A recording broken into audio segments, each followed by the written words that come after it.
Добрый день, дорогие друзья! С вами ваш семейный психолог Кулешова Ольга. И сегодня мы поговорим с вами на очень интересную тему, которая касается кризиса годовалого возраста у детей. Когда вашему малышу исполняется год или уже исполнился год, начинается самое интересное. До сих пор вы обращались с ним как с куколкой, он не причинял вам слишком много беспокойства, не считая, конечно, кишечных колик или же прорезывания зубов. Кушал, спал, гулял, бодрствовал несколько часов, во время которых вы успевали с ним немного поиграть, пообщаться, и снова кушал и спал. Постепенно подрастая, вы наблюдаете, как малыш становится все любопытнее. И году ваш ребенок старается вникнуть во все окружающее его пространство. Предметы, манипуляции с ними. С малышом происходят странные метаморфозы на первый взгляд. Связано это с тем, что на втором году жизни малыш очень интенсивно начинает развиваться. И развивается он не только физически, но и, конечно, развиваются все психические процессы, включая речь. Малыш начинает болтать без умолка, и у него появляется характер, он идет куда захочет и впитывает информацию со скоростью света. Пробные шажки превращаются в непрестанную ходьбу, беготню и карабканье куда-то вверх. Тут родители и сталкиваются с рядом противоречий. Малыш не желает ходить вместе с вами, а стоит вам присесть, как он тут же срывается с места. Он повторяет это снова и снова, и вам иногда кажется, что он просто над вами издевается для того, чтобы довести вас до умопомрачения.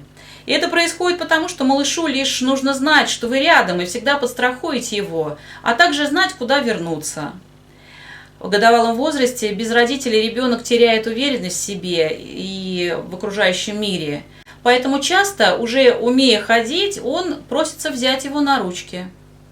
С чем же сталкиваются родители малышей в возрасте 1 года? С полным неподчинением, разрушением всего вокруг, капризами, влезанием во все щели и хватанием предметов, опасных подчас для его жизни, или же вами много лет так любимых. Когда вы видите свою любимую сломанную уже помаду, порванную картину, разбитую чашку или засунутую в нос пуговицу, какие смешанные чувства одолевают вас? Годовалый малыш – искатель приключений. Он не в состоянии понять смысл того, что вы называете добром или злом, плохим или хорошим. Почему кидаться мячиком хорошо, а, к примеру, игрушкой плохо? Почему хорошо переливать водичку из чашки в миску, а поливать ею пол плохо? Кто придумал эти правила? Родители часто забывают о том, что малыш не понимает этих различий.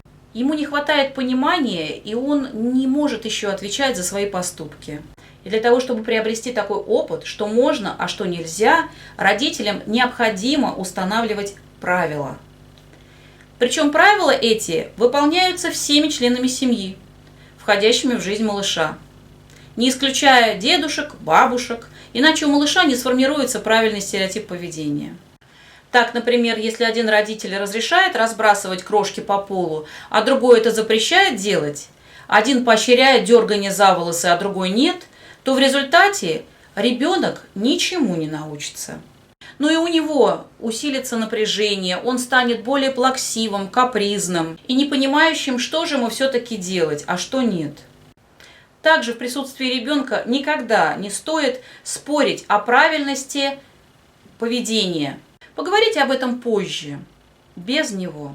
И при утверждении первых правил, касаемых поведения ребенка, их важно очень тщательно продумывать. Задавай вопрос, а почему мы это запрещаем, а другое разрешаем? Правила могут касаться безопасности малыша и окружающих его, а также защиты собственности. Например, не вырывать руку, когда идешь со взрослым по улице, не бить, не пинать без причины кого-то, не ломать мебель, не бить посуду.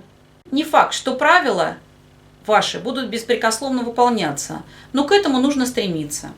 И важно очень быть гибкими, не злиться, набраться терпения и разъяснять малышу смысл хорошего и плохого поступка. Обязательно подкреплять его позитивное поведение похвалой. не оставляя это без внимания. Бить же ребенка за то, что он ударит кого-то, это неправильно. Вы же запрещаете ему бить других детей, так почему же сами бьете? Чему вы тогда его научите?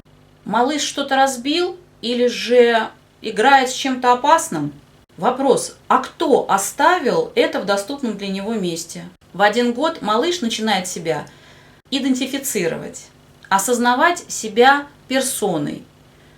Он очень любит своих родителей, но стремление к независимости вступает в конфликт с этими чувствами. Связывая ребенка нормами и правилами, надо быть готовыми и к бунту. Его воля иногда будет даже доминировать в ваших отношениях. Кризис 1-го года – это только начало череды возникающих кризисов. Кризисов 2-3 лет, 6-7 и кризиса подросткового возраста от 12 до 15 лет. А чтобы пережить кризисы довольно спокойно, важно стараться быть последовательными, терпеливыми и справедливыми родителями.